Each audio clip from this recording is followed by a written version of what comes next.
Hello everyone. तो एक बहुत बड़ी समस्या सभी के सामने, एक बहुत बड़ा डाउट है, एसबीआई पीओ टफ है या आईबीपीएस पीओ टफ है। हमें किस पे ज्यादा फोकस करना चाहिए, क्योंकि एग्जामिनेशन बहुत दूरी नहीं है, आसपास ही है। दोनों के नोटिफिकेशंस रिलीज हो चुके हैं। एसबीआई पीओ में भी बहुत ज्यादा तो नहीं, लेकिन ठीक है वैकेंसीज, लेकिन आईबीपीएस पीओ ने ठीक ठीक वैकेंसीज दी हैं।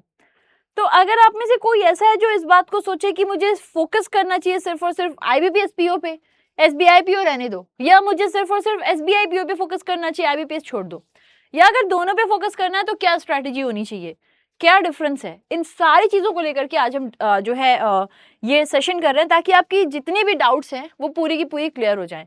तो इसमें हम पूरी तरह से कवर कर रहे होंगे कि कैसी ट्रेंड एनालिसिस रही है 2023, 24, 25 में। ठीक है, 2026 में हम क्या प्रिडिक्ट कर सकते हैं, प्रिडिक्ट तो नहीं कहूंगी, लेकिन क्या हमारी एक्सपेक्टेशन सेट कर सकते हैं जिसके अकॉर्डिंग हम तैयारी करें। इसके अलावा कैसे अभी तक के पेपर्स आए थे, इन सब के बारे में बात करेंगे। और सबसे इंपॉर्टेंट जो हम लास्ट में एक बार डिस्कस करेंगे कि क्या आप लोग पहले अटेम्प्ट में दोनों पेपर्स को क्वालिफाई कर सकते हो, ये सब कुछ हम डिस्कस करने वाले हैं। तो सबसे पहले अगर मैं बोलूं टफ क्या होता है, एसबीआई या फिर आईबीपीएस, देखो इसमें तो कोई बड़ी बात नहीं है, ये हम सभी समझते हैं। The tougher one is SBI PO, no doubt about it. SBI PO RBI के बाद बहुत टफ माना जाता है, लेकिन इसका ये अर्थ नहीं है कि ये हर साल इतना टफ आता है कि हम पेपर दें और हमारा होगा ही नहीं, क्योंकि मेजॉरिटी ऐसे स्टूडेंट्स हो जाते हैं जो पहले अटेम्प्ट में ही इसको क्लियर करते हैं। वाई नॉट यू, तुम भी तो कर सकते हो ना। क्या क्या करना चाहिए, किन बातों का ध्यान रखना चाहिए, उनको चलो एक एक करके डिस्कस करते हैं। तो देखो, first and foremost SBI PO क्यों टफ होता है, इसलिए नहीं कि सिलेबस अलग है, सिलेबस बहुत बड़ा है, इसलिए क्योंकि एसबीआई पीओ ना ट्रेंड सेटर बनकर आता है। यानी कि जो क्वेश्चंस देता है एसबीआई, वो कई बार ट्रेंड सेट करता है, उसी को फॉलो ऑन करने लगते हैं बाकी भी। तो वो एक बारी जब आ जाता है तो हमारी एक्सपेक्टेशन सेट कर देता है कि कैसे कैसे क्वेश्चन आ रहे हैं, हम अकॉर्डिंगली आईबीपीएस और आरआरबी के लिए भी तैयार करते हैं। लेकिन द बेस्ट, मतलब बेस्ट क्या कहूंगी, जो सबसे ज्यादा टफेस्ट पार्ट है एसबीआई का, वो यही है कि it is quite unpredictable in nature. हम लोग को नहीं पता होता है कि ये किस नेचर का इस बारी आने वाला है, कहीं ज्यादा टफ ना आ जाए, कैसा आ जाए, we never know about it. So that is one thing कि यार ये कैसा भी आ सकता है, no one is actually knowing. तो ये थोड़ा सा अनप्रिडिक्टेबल होता है। थोड़ी आपकी एनालिसिस यहाँ पे ज्यादा स्ट्रांग होनी चाहिए, ज्यादा आपको एनालिटिकल होना चाहिए। और एक और जो बहुत बड़ी चीज है वो है टाइम इंटेंसिव। आपको ध्यान देना पड़ता है, ध्यान से सोचना पड़ता है, जिसकी वजह से ज्यादा टाइम कंज्यूम करता है, ज्यादा टाइम इंटेंसिव होता है। एंड दैट इज व्हाट, ना तो सिलेबस बहुत अलग है, ना ऐसा डिफिकल्ट आ गया किसी ने कभी किया नहीं है। The only thing is the high unpredictability. कोई नहीं जानता है कि कैसा पेपर दे दे, कभी कभी ऐसे दे देता है, ठीक है, कभी कभी एकदम नए ट्रेंड का क्वेश्चन सेट कर दिया। सो this is what is making SBI tough. और इसलिए हम कहते हैं कि SBI PO is tough, not because कि दुनिया जहान से बाहर ही। ठीक है, खैर, अब अगर हम लोग कुछ पैरामीटर्स पे देखें कि कौन टफ रहा है, तो आप देखोगे कि हर जगह एसबीआई का ही नाम है। लेकिन क्यों, चलो उसको देखते हैं। तो देखो, सबसे पहले है प्रीलिम्स की डिफिकल्टी। अब मैं ये नहीं कहूंगी कि आईबीपीएस पीओ का तो ऐसा आता है प्रीलिम्स एकदम मारे दाएं उड़ा डाले सब, नहीं, ऐसा नहीं है। IBPS PO is also moderate, not very easy, not very difficult, it is quite moderate. SBI की हम बात करते हैं ना, तो एसबीआई के केस में यही क्या हो जाता है, ये मॉडरेट से डिफिकल्ट बन जाता है। तो IBPS is where moderate, SBI it becomes moderate to difficult. बहुत सारे रीजंस होते हैं, एक बहुत बड़ा रीजन उसका वैकेंसी भी होता है, number of vacancies, number of people attempting. And also since it is SBI PO, तो थोड़ा सा टफ रहेगा। मेंस की हम बात करते हैं तो आईबीपीएस ऐसा नहीं है कि आसान आता है, आईबीपीएस का भी मेंस डिफिकल्ट होता है, लेकिन एसबीआई का कंपैरेटिवली ज्यादा डिफिकल्ट होता है, अगेन बिकॉज ऑफ अनप्रिडिक्टेबिलिटी।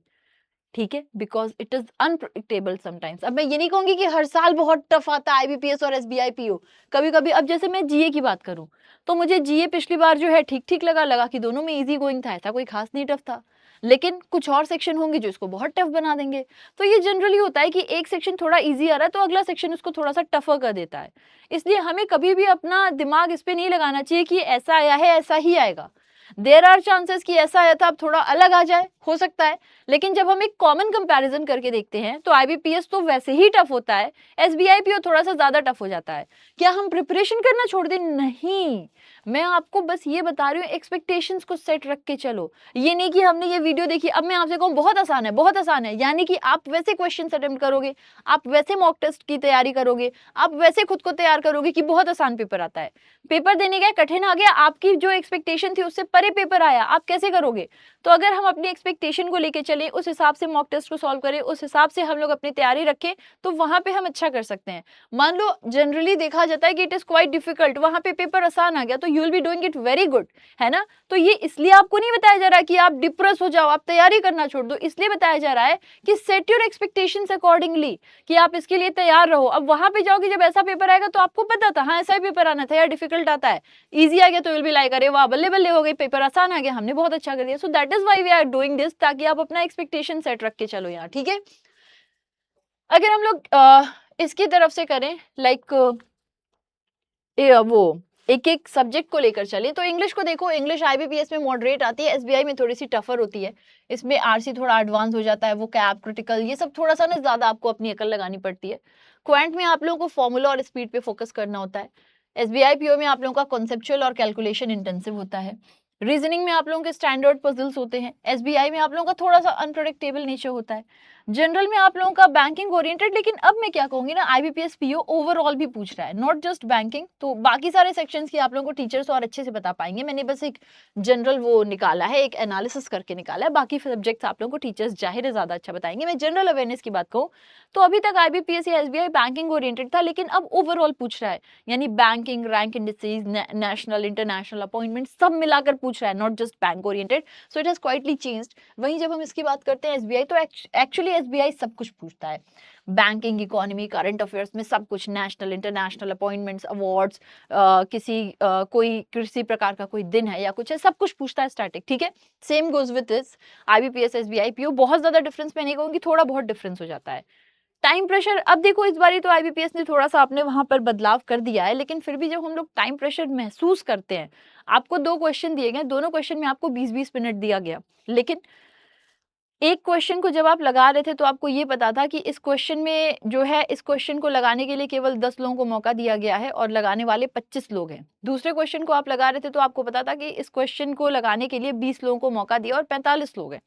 तो कहने का अर्थ है नंबर ऑफ वैकेंसीज डिपेंड करता है, कितने लोग उस पेपर को भरे हुए हैं, उसकी कैसी अटेम्प्ट हम कर रहे हैं, हमारी क्या अप्रोच है, और ये सब कुछ मिलाकर जो प्रेशर है उसको ज्यादा फील कराता है। Since with SBI PO number of vacancies is comparatively lesser, और आईबीपीएस में बहुत है, एसबीआई में कम है, आईबीपीएस में ज्यादा है, तो वो कंपटीशन और वो प्रेशर हम लोग ज्यादा फील कर रहे होते हैं इन एसबीआई, ठीक है? तो वो है कि भाई टाइम प्रेशर यहाँ आपको हाई लगेगा, यहाँ बहुत हाई लगेगा, ठीक है? पैटर्न की प्रेडिक्टेबिलिटी एक ऐसी चीज है जो एसबीआई हर जगह मात दे देता है, कभी कभी तो बहुत आसान देता है, कभी कभी कुछ ऐसा पैटर्न दे देगा जो प्रेडिक्टेबल था ही नहीं। अब इसका मतलब ये नहीं कि अरे दादा एकदम ऐसा कुछ आया कि हम कर ही नहीं सकते, नहीं, आप कर सकते हो, बस आप जो अभी तक लगाते जा रहे हो सकता है वहां पे आपको कुछ सरप्राइज क्वेश्चंस मिल जाएं। सो बी प्रिपेयर्ड अकॉर्डिंगली अगेन, ठीक है? ये एक बात हो गई। अब अगर हम देखें ईयर वाइज कंपैरिजन करके कि ईयर वाइज कैसा कैसा अभी तक आया है 2023 में, 2024 में, 2025 में, तो 2023 में हम देखें IBPS had moderate prelims, predictable quant था इनका, पजल्स ठीक ठीक थे, बैंकिंग अवेयरनेस कुछ स्ट्रेट फॉरवर्ड थी, ठीक है? ओवरऑल डिफिकल्टी लेवल 7/10 दिया जाएगा। एसबीआई की हम बात करते हैं तो क्वांट लेंदी रहा था, डिफिकल्ट रीडिंग कॉम्प्रिहेंशन आई थी, न्यू पजल पैटर्न था, हाई प्रेशर था, ठीक है? ये 8/3/10 इसकी डिफिकल्टी लेवल की हम बात करें अगर। फिर हम बात करते हैं 2024, तो 2024 में आईबीपीएस पीओ थोड़ा सा टफ आया था, एक्चुअली बहुत इजी नहीं आया था। अब आप ये सोच रहे होगे कि अच्छा मैडम इसके हिसाब से तो आईबीपीएस बहुत आसान है, नहीं भाई, आईबीपीएस एसबीआई के सामने आसान है, आपको तब भी लग सकता है, नॉट ऑलवेज, कभी कभी लग सकता है, लेकिन actually it is also tougher, not very easy, ठीक है? अब इसका मतलब अगेन ये नहीं कि अरे अब तो कुछ नहीं होगा, तैयारी करोगे तो सब कुछ होगा। जो तैयारी करता है उसके लिए टफ नहीं है, जो तैयारी नहीं करता है लास्ट मोमेंट के लिए रहता है टफ, उसी के लिए बन जाता है सब कुछ, ठीक है? तो आईबीपीएस भी वो स्लाइटली टफर, डेटा इंटरप्रिटेशन जो है ये लेंदी हो गया था, मींस ज्यादा एनालिटिकल आया था, इसकी डिफिकल्टी लेवल ठीक ठीक थी, 7.5/10 थी। एसबीआई पीओ में हैवी डेटा इंटरप्रिटेशन था, मल्टीपल लॉजिकल रीजनिंग सेट्स थे, क्रिटिकल रीजनिंग था, कॉम्प्लेक्स इंग्लिश थी, तो इसकी difficulty level again was high, 8.7/10। वही हम बात करते हैं कि 2025 तो जैसा एनालिसिस देखा गया, बहुत सारे स्टूडेंट्स और टीचर्स ने जैसा अग्री किया, उसके हिसाब से अगर हम बात करें तो आईबीपीएस का मॉडरेट प्रीलिम्स था, मेंस थोड़ा डिफिकल्ट था और स्पीड पे थोड़ा सा ज़्यादा फोकस रखना था। जो डिफिकल्टी लेवल था ये 7.8 ऑन 10 था। एसबीआई हम बोले तो कुछ इसके चैप्टर्स थे जो थोड़े से टफ हो गए थे, जो थोड़े हैवी हो गए थे, ठीक है, लेंदी कैलकुलेशंस आ गई थी, थोड़ा सा डायनेमिक पैटर्न था, ओवरऑल 9 ऑन 10 था। नाउ सी पीपल, अब मैं आपको एक और भी बात बताती हूँ। यहाँ पे भी जब हम राय लेंगे तो कुछ लोग कहेंगे नहीं इट वाज वेरी इजी, जैसे मैं जनरल अवेयरनेस की ये बोलूंगी, एसबीआई पीओ जनरल अवेयरनेस में की जो आई थी यहाँ पर वो ठीक ठीक, मतलब जनरल अवेयरनेस जो आई थी यहाँ पे ठीक ठीक थी, सेम वाज विद आईबीपीएस। लेकिन क्या हर एक सब्जेक्ट ईजी आया था? तो सब सब्जेक्ट का अपना अलग पैटर्न होता है, वही चेंज होता है और उसी के ही साथ हमने एडजस्ट करना है, उसी के ही साथ हमने अडेप्ट करना होता है, वही मेन हमारा बन जाता है यहाँ पर। क्या कह सकते हो आप लोग, वही सबसे बड़ा हमारा चैलेंज बनकर के सामने आ जाता है। ठीक है, तो अलग अलग सब्जेक्ट्स अपना अलग अलग रूप लिए थे। जनरल अवेयरनेस दोनों में पिछली बार इट वाज इजी गोइंग, ठीक ठीक आई थी, बहुत ज्यादा टफ नहीं आई थी, डुएबल आई थी, दोनों में करने लायक आई थी। ठीक है, now the main point here is की कुछ स्टूडेंट्स को लगा था इजी है जबकि कुछ स्टूडेंट्स को लगा था टफ है। तो ये डिपेंड करता है कि हमने कौन सा पार्ट प्रिपेयर किया है। मैं आप सभी से ये रिक्वेस्ट करना चाहूंगी कि आप लोग जो क्लास में पढ़ रहे हो उसको रेगुलरली पढ़ो, मॉक टेस्ट को अच्छे से दो ताकि आप लोग हर एक पार्ट पर प्रिपेयर हो। अनप्रिडिक्टेबल जो पेपर आ रहा है, जैसे कुछ बच्चे के लिए वो चलता है, ठीक है, कर ले गए, तो आप उनमें से आ जाओ, अपनी तैयारी को ऐसा बनाओ कि अनप्रिडिक्टेबल भी था but since you have practised so many question, आपने वैरायटीज की हैं तो आप उसको कर डाल रहे हो, कर डालोगे, ऐसा नहीं है नहीं कर पाओगे, बस आपको तैयारी के लिए सब बताया जा रहा है। ठीक है, अब इसके अलावा जैसे आप लोग देख सकते हो कि एक सब्जेक्ट वाइज कंपैरिजन करके हम लोग देख लें सभी में, तो आईबीपीएस पीओ भी इंग्लिश को आप देखो तो ग्रामर आरसी ठीक ठीक पूछता है। यहाँ पे आप लोगों को आरसी, अच्छा क्रिटिकल रीजनिंग में नहीं कि आप दिमाग लगा रहे हो, आरसीज में आपको अपना दिमाग थोड़ा सा ज्यादा चलाना रह रहा है। ठीक है, वो कैप भी थोड़ा सा फोकस्ड होता है। क्वांटिटेटिव एप्टीट्यूड में हम बोलें तो अरिथमेटिक डीआई होता है। एसबीआई पीओ में थोड़ा सा हाई लेवल डीआई आ जाता है, केस लेट्स अप्रोक्सीमेशन थोड़ा सा ज्यादा ये लोग पूछते हैं। ठीक है, वही हम बात करते हैं रीजनिंग में तो लीनियर सर्कुलर पजल्स, यहाँ पे मल्टी लेयर लॉजिकल रीजनिंग थोड़ा सा और टफर हो जाता है। Again now when we are talking about GA, तो जीए में ये बैंकिंग और करंट अफेयर्स सिंपल है। पिछली बार तो एसबीआई में भी it was not very tough, पिछली बार एसबीआई में भी हो गया था। इस बार का तो जो पैटर्न बदलाव किया गया है, मैं यही कहूंगी जीए में ये दोनों इक्वल हो गया है, जीए में इन दोनों में कोई चेंज रहा ही नहीं है। जो इस बार पैटर्न बदल दिया गया है आईबीपीएस पीओ में 60 मार्क्स का कर दिया गया 50 क्वेश्चन को, तो मुझे नहीं लगता है कि इस बार के पेपर में इन दोनों में कोई खास अंतर होने वाला है क्योंकि ऑलमोस्ट पैटर्न को रख दिया गया है सेम सेम। आईबीपीएस ने भी पैटर्न अपना एग्जामिनेशन पैटर्न मेंस और प्री में थोड़े चेंज किए, तो मुझे ऐसा लगता है कि जनरल अवेयरनेस वाले पार्ट पे this is going to be almost ठीक है, मतलब एक ही लेवल पर आ जाएगा दोनों। बाकी सब्जेक्ट के भी फैकल्टीज आपको बताएंगे। मेरा जो ओवरऑल एनालिसिस है मैं आपके साथ रख रही हूँ, तो फिर जनरल अवेयरनेस इस तरीके से आपका कुछ जाने वाला है इस साल। ठीक है, अब एक बात यहाँ पे जो मेन है, मैं तब से कह रही हूँ कि एसबीआई क्यों हार्डर है उसके बारे में बात करते हैं कि why is SBI so much hard, क्यों इतना टफ हो जा रहा है एसबीआई। तो देखो एसबीआई पीओ जो है ना, इंटेंशनली आपका प्रेजेंस ऑफ माइंड, मतलब क्वेश्चन कई बार हमें आता रहता है लेकिन हम वो नहीं कर पाते हैं क्योंकि हम इतने प्रेशर में फील कर रहे होते हैं खुद को, हमारा प्रेजेंस ऑफ माइंड वहां पे थोड़ा कम होने लग जाता है। So that is what these are some real challenges along with syllabus that you have to tackle. इसलिए मैं आपको बता रही हूँ अभी से जब मॉक टेस्ट भी दो तो इन चीजों को ध्यान में रखते हुए दो। ठीक है, अगर ये कर लोगे एग्जामिनेशन कर ले जाओगे।